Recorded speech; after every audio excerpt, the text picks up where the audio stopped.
My name is Brendan Varrie. I've represented South Africa at water polo over a period of about 14 years. My highlights were playing in two FINA World Championships, in Perth in '98 and Montreal in 2005. Also Commonwealth Games, and I did a short stint in Europe at a professional level. I've been lucky to take over the job at St. Stithians, coaching their water polo team recently, and obviously Luca has sort of been center stage in that water polo side.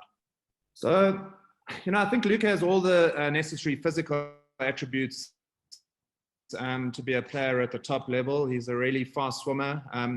He's nice and tall and rangy.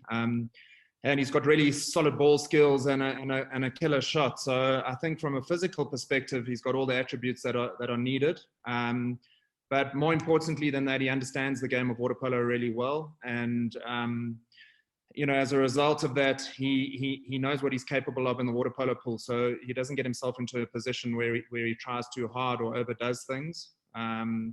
He's incredibly good defensively, and he knows exactly what his team require from him in attack as well. So I think overall, it just kind of creates a player who's got a really sort of well-rounded kind of skill set, and he knows exactly what's required from him, in the water polo, so especially under pressure. That's the main thing. He's got an ability to sort of take the ball up the pool and make really good decisions in tight games. I've really enjoyed coaching Luca because